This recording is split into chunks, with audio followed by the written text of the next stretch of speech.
Before we dive into this incredible story, make sure you're part of our journey. Hit that subscribe button, turn on notifications, and get ready for a story that will leave you thinking. And if you love inspiring tales, a like goes a long way. Theft is theft, regardless of circumstance. The prosecutor's words fell like stones in the silent courtroom. Sarah Matthews clutched her trembling hands, eyes fixed on the floor as her future collapsed before her. For a can of formula worth $18.99, she faced 6 months behind bars. The marble walls of Courtroom 4B seemed to close in around her. Outside, reporters gathered for a different case, unaware of the quiet devastation unfolding within. The fluorescent lights cast harsh shadows across wooden benches filled with indifferent spectators waiting for their own hearings. No one noticed the slumped shoulders of a woman who hadn't slept in days. The judge adjusted his glasses, mechanically reciting the charges without looking up from his papers. In the back of the room, the door opened silently. A tall figure in a dark suit paused, listening. Nobody recognized him yet, but in moments everything would change. If this moment made you feel something, imagine what's coming next. Hit that like button and stay with us. Subscribe now.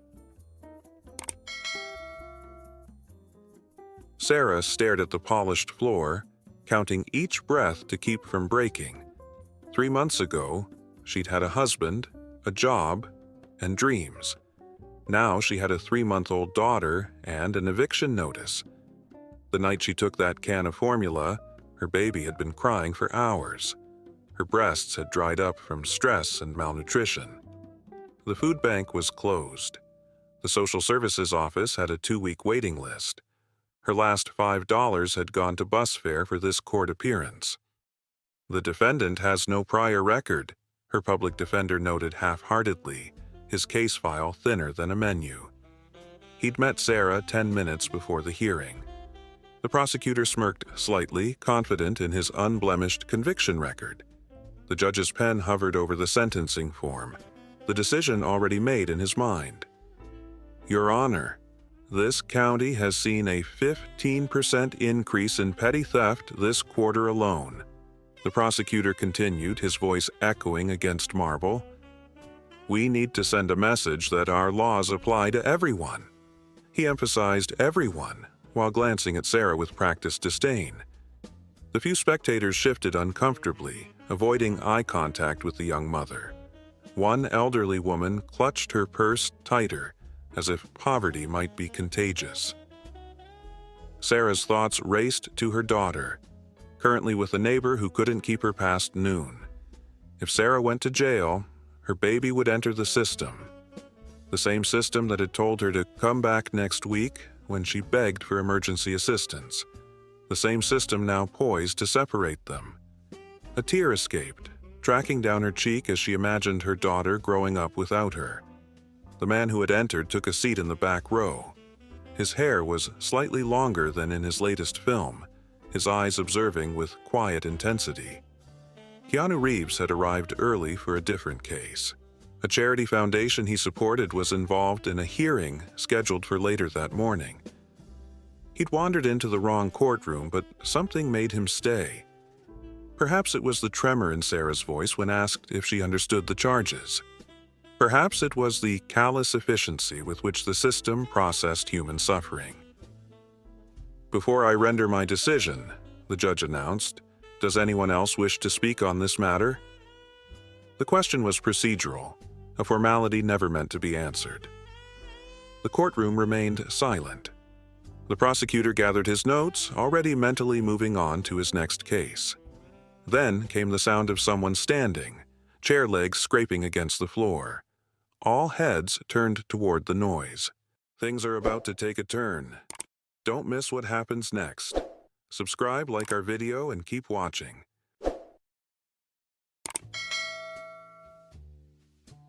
I would like to speak, Your Honor, came a voice both gentle and commanding.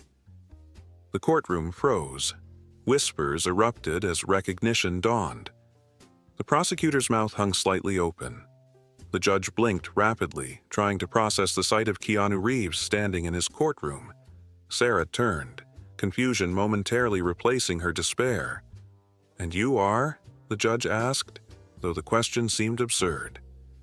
"Keanu Reeves, Your Honor, a concerned citizen." He moved forward, each step deliberate. His presence transformed the sterile courtroom. Suddenly, this wasn't just another case number. This mattered. "This is highly irregular," the prosecutor interjected, his composure faltering. "Mr. Reeves isn't involved in this case." "I'm involved as a member of this community," Keanu replied evenly, "and I believe context matters greatly here." His eyes met Sarah's briefly, not with pity, but with recognition of her humanity, something the court had failed to acknowledge. The judge cleared his throat. "I'll allow it," he said, unable to resist the gravity of the moment. A celebrity of Keanu's stature rarely entered his courtroom. Phones emerged surreptitiously from pockets and purses, despite the no recording signs plastered on the walls. "Your Honor, I'd like to pay for the formula that was taken," Keanu began, "and cover any court costs associated with this case." He pulled out his wallet, but his gesture was about more than money. "But I'd also like to speak about justice." The room held its breath. Even the bailiff seemed transfixed. "I'm not a legal expert," Keanu continued, his voice carrying easily through the silent room. "But I believe justice must be tempered with mercy and understanding. This young mother didn't steal jewelry or electronics. She took food for her hungry child." He gestured towards Sarah, whose tears now flowed freely. "If our system punishes desperation while ignoring its causes, is that truly justice?" The prosecutor shifted uncomfortably. "With all due respect, Mr. Reeves, emotions shouldn't dictate our application of the law. If we make exceptions..." "Exceptions are already made every day," Keanu interrupted, his tone firm but not harsh. "For the wealthy, for the connected, for those who can afford better representation." A murmur of agreement rippled through the spectators. "I'm not asking for an exception. I'm asking for perspective." Sarah watched in disbelief as this man she knew only from movies spoke words she'd wanted to scream. The system hadn't heard her when she'd begged for help before resorting to theft. But it was hearing him. The judge's expression had changed, his practiced neutrality giving way to genuine contemplation. The courtroom had transformed from a processing facility to a place where actual justice might be possible. Journalists who had been waiting for another case began slipping into the back rows, alerted by text messages that something extraordinary was happening in courtroom 4B. "This story is only getting deeper. What would you do in this situation? Comment below, and let's talk." Keanu approached the bench, his steps echoing in the hushed courtroom. "Your Honor, may I?" The judge nodded, curiosity overriding protocol. Keanu turned to face the gallery, his back to Sarah but his words unmistakably for her and those like her. "I once played a character who said that the choices we make define who we are. Today, this court has a choice." His voice carried the weight of conviction. "We can process a case or we can solve a problem. We can punish desperation or address its cause." A court clerk who had been typing mechanically stopped, her fingers hovering over the keyboard. The bailiff, who had witnessed thousands of cases from his corner, leaned forward slightly. Even the prosecutor's rigid posture had softened, though his expression remained conflicted. "Ms. Matthews didn't wake up wanting to break the law," Keanu continued. "She woke up wanting to feed her child. The question isn't whether she took that formula. She admits she did. The question is what kind of society makes that her only option." Sarah watched through tears as Keanu reached into his jacket and removed several folded papers. I took the liberty of gathering some information. There are 3 social service organizations within 5 miles of this courthouse that could help Ms. Matthews right now. Today, he handed the papers to the judge. They offer emergency assistance, childcare, job placement, and housing support. The judge examined the documents, his expression thoughtful.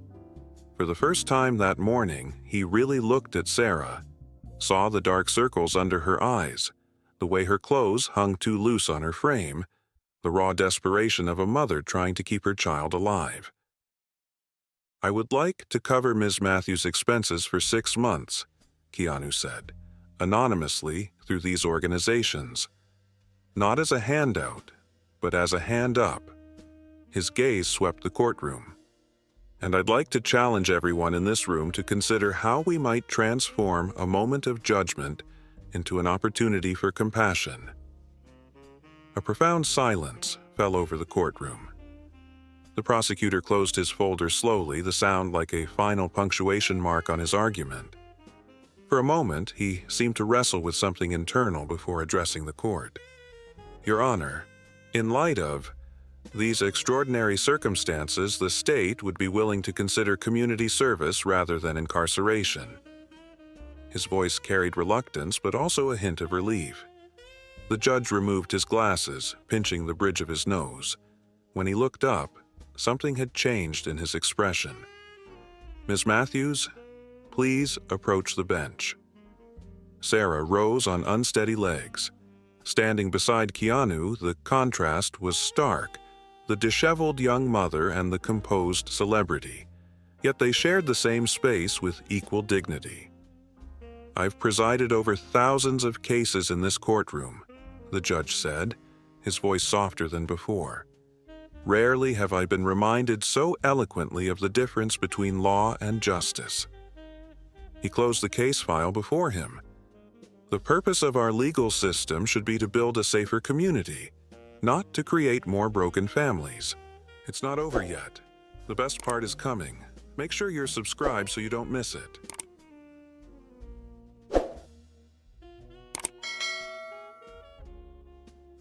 The court sentences you to 20 hours of community service, suspended, and dismisses all other charges. The judge's gavel struck with finality. This case is adjourned. What would have been processed as routine punishment had transformed into something healing instead. Outside the courtroom, reporters surrounded Keanu, but he deflected their questions with characteristic humility. "This isn't about me," he insisted, moving away from the cameras. Instead, he approached Sarah privately as she stood clutching her court papers, still processing what had happened. "Thank you," she whispered, the words inadequate for the magnitude of the moment. He merely nodded, then handed her a card with contact information for the organizations he'd mentioned. No cameras captured this exchange. Just a human being acknowledging another's struggle without judgment. By afternoon, video clips from the courtroom had gone viral. Keanu justice trended across platforms. News anchors debated the intersection of celebrity, poverty, and criminal justice reform.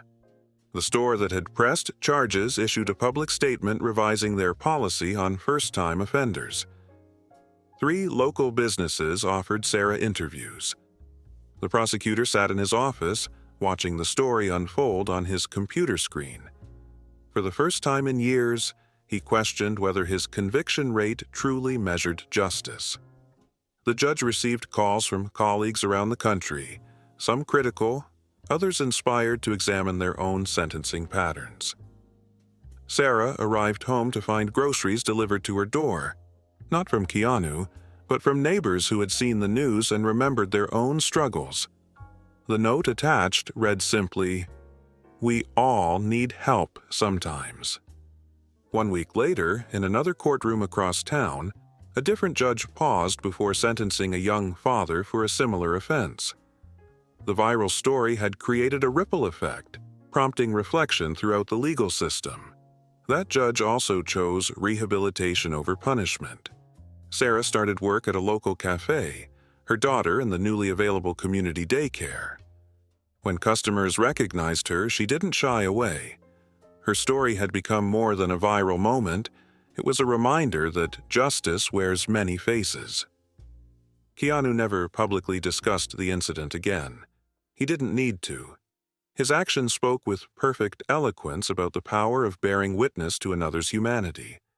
In a system designed to process cases rather than see people, he had paused long enough to recognize what matters most. Law is indeed written on paper, but justice, true justice, lives in our choices to see each other as more than our worst moments. Wow, what a story! If this moved you, imagine what else we have for you. Hit that like button, drop a comment, and let us know what you think.